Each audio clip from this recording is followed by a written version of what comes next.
हमारे आज जिनका जन्मदिन है, 36वां जन्मदिन हम सब मना रहे हैं, युवा रक्तदान के रूप में, जिन्होंने राजस्थान विश्वविद्यालय की राजनीति में एक नए मुकाम दिए, प्रदेश की युवा शक्ति को NSY प्रदेश अध्यक्ष के रूप में, यूथ कांग्रेस के अध्यक्ष के रूप में और वर्तमान में विधायक के रूप में आदरणीय श्री मुकेश जी भाकर, आपका ऐतिहासिक अभिनंदन के साथ में इस शुभ अवसर पर उद्बोधन के लिए आमंत्रण है। सम्माननीय श्री मुकेश जी भाकर, माननीय विधायक लाडनू।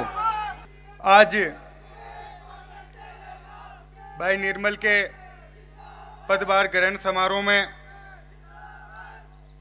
और मेरे जन्म दिवस के उपलक्ष्य में रखे गए इस कार्यक्रम में मंच पर विराजमान, जिन्होंने ना कभी पदों की चिंता की, ना कभी ताकत की चिंता की, सिर्फ जिनको चिंता रही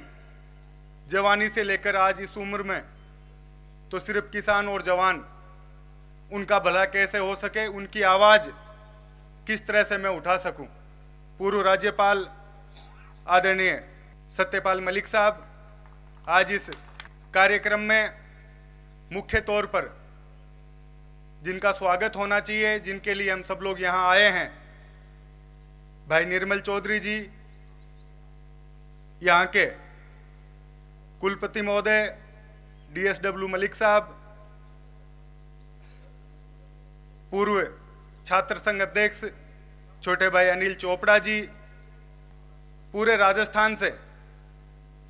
युवा नेताओं के तौर पर, छात्र नेताओं के तौर पर और युवा शक्ति के तौर पर पधारे हुए सारे साथियों का मैं हार्दिक अभिनंदन और स्वागत करता हूं। आज भाई निर्मल के पदभार का कार्यक्रम है और जब 2-3 दिन पहले हम लोगों की बात हो रही थी तो निर्मल का कहना था कि छात्र संघ अध्यक्ष बनने से पूर्व हर जन्मदिन पर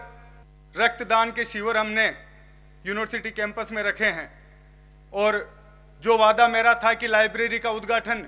जब तक नहीं होगा तब तक मैं पदभार नहीं ग्रहण करूंगा, तो मैं चाहता हूं कि यह कार्यक्रम विश्वविद्यालय में आप लोग यहां आए और इस कार्यक्रम में भागीदार बने। उसी समय आदरणीय मलिक साहब, जो हमेशा राजनीतिक और दलीय राजनीति से ऊपर उठकर जिन्होंने राजनीति करी, मलिक साहब को लाडनू पिछले 2 बार इनका आना हुआ, तो निर्मल और हमारी इच्छा थी कि ये पदभार ग्रहण, जिसमें मैंने अपनी जीत को उन शहीद किसानों को समर्पित किया था, उसके प्रतिनिधि के तौर पर जिन्होंने बिना डरे जिस किसान आंदोलन की आवाज़ पद पर रहते हुए उठाई,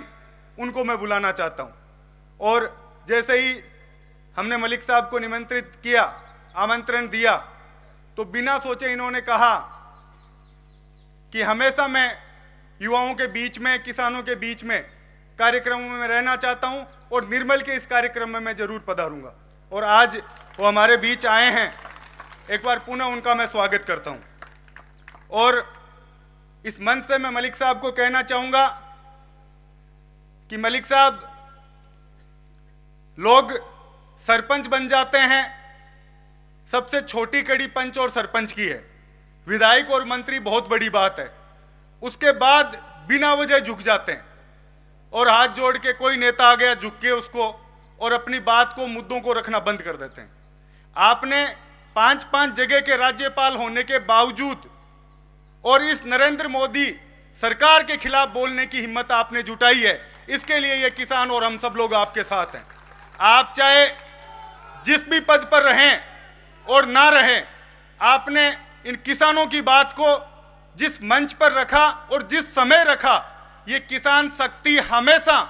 आपको याद रखेगी। और आप, मैं कहना चाहूंगा कि राज्यपाल आज प्रत्येक राज्य में है, हम अपने राज्यपाल के अलावा किसका नाम जानते हैं? मलिक साहब को हम लोग इसलिए जानते हैं क्योंकि इन्होंने पद ताकत किसी की परवाह नहीं की। इन्होंने कहा कि मेरे किसान, मेरे समाज के लोग सड़कों पर परेशान हो रहे हैं, उनके साथ अन्याय हो रहा है, 3 कृषि कानून खिलाफ लाए गए और आपने बिना सोचे समझे सरकार से आपने बगावत कर ली। कल मैं जब मिलने गया मलिक साहब से तो इन्होंने कहा, मैंने कहा साहब आपको सीबीआई ने बुलाया, तो भाई इन्होंने बोला कि सीबीआई तो उसका बिगाड़े जिसने पैसा खाया हो, मेरे को तो जो रिश्वत देने आए थे उनका नाम मैंने मीडिया को बता दिया, तो सीबीआई जेल में डाल दे, कहीं भी डाल दे, मैं बोलना बंद नहीं करूंगा। और आज राज्यपाल हटने के बावजूद आपने हर युवा और हर किसान के दिल में जगह बनाई है। तो मैं आपको यही कहना चाहूंगा कि आपको किसी भी तरीके से यह सोचने की जरूरत नहीं है कि मैं आज राज्यपाल हूं या नहीं हूं। यह किसान और युवा हमेशा आपके साथ खड़ा रहेगा। आज इस मंच से, चूंकि 2005 से यहीं से मेरे राजनीतिक जीवन की सफर की शुरुआत हुई, और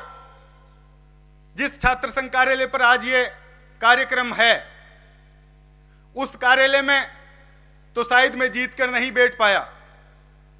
2010 में जब 5 साल से बंद पड़े थे चुनाव, शुरुआत का चुनाव मैंने लड़ा, और उसके बाद अगले 10 साल चुनाव में चाहे ज्ञानेश भाई का अध्यक्ष जीतकर बन के इन चुनाव को लड़ाने की बात रही हो, या अलग फ्रंट बना के छात्र राजनीति करने की बात रही हो, हमेशा इन युवाओं और छात्रों के बीच लगातार 2005 से लेकर 20 तक मैं हमेशा सक्रिय रहा। पिछले कुछ चुनाव में कोरोना के बाद आना जाना कम रहा, लेकिन जिस तरह से भाई निर्मल ने चुनाव लड़ा और जिस तरीके से इसने छात्र शक्ति के बीच में अपनी पेठ बनाई, और जब कोरोना काल में लोग घरों में बैठे थे, नेता अधिकारी सब, उस समय इसने अपनी जान की परवाह किए बिना इस छात्र शक्ति के लिए काम किया, और उसके फलस्वरूप आज निर्दलीय छात्र संघ अध्यक्ष के तौर पर इस मंच पर आप निर्मल चौधरी को देख पा रहे हो। मैं भाई निर्मल से यही कहना चाहूंगा कि जिस उम्मीद के साथ ना केवल इस यूनिवर्सिटी के छात्र, बाकी राजस्थान के हर गांव, हर कस्बे में बैठा छात्र और युवा, जिसने वोट नहीं तो दुआ जरूर आपके लिए की होगी कि जिस तरीके से अन्याय के खिलाफ आप लड़े और इस पद पर पहुंचे, तो उनके लिए आपको काम करना जरूरी है। और विधायक बनने के बाद भी बहुत से कार्यक्रमों में यहां आने का मौका मिला, और सरकार और पद की परवाह किए बिना, चाहे आरएस के जब एग्जाम आगे खिसकने के लिए छात्र यहां धरने पर बैठे थे, तब भी मैं उन लोगों के बीच में आया, भाई निर्मल भी साथ था। तब भी मैंने कहा था कि अगर आज इस पे फैसला नहीं होता है तो मैं आप लोगों के बीच आके धरने पर बैठूंगा। चाहे ओबीसी आरक्षण का मामला हो, हर मुद्दे पर हमने ये प्रयास किया है कि वो छात्र, क्योंकि इस जगह इन आम परिवार के युवाओं को, आम परिवार किसानों के बेटों को पहुंचाने वाली जनता है, बाकी कोई नहीं है। तो अगर आपके लिए लड़ना छोड़ देंगे तो उस दिन राजनीति करना भी बंद कर देंगे। इस मंच से मैं आप लोगों को भरोसा देके जाता हूं। मैं आज इस जन्म दिवस पर भाई निर्मल जी को, इनकी पूरी टीम को धन्यवाद देना चाहूंगा, और राजस्थान भर से जो युवा साथी यहां पधारे हैं, विशेष तौर से जो लाडनू से जनप्रतिनिधि पधारे हैं, उनका एक बार मैं पुनः स्वागत करता हूं, और उम्मीद करता हूं कि आने वाले समय में भाई निर्मल भी जो इसका कार्यकाल है और आगे की जो ये राजनीति इसको करनी है, उसमें आप लोगों के सेवक और आप लोगों के साथी के तौर पर ये काम करेंगे। एक बार पुनः मैं मलिक साहब का बहुत धन्यवाद देना चाहता हूं, सत्यपाल मलिक साहब का, कि आपने एक छोटे से आग्रह पर यहां पधारे और हम लोगों को मजबूत किया। जय हिंद, जय भारत।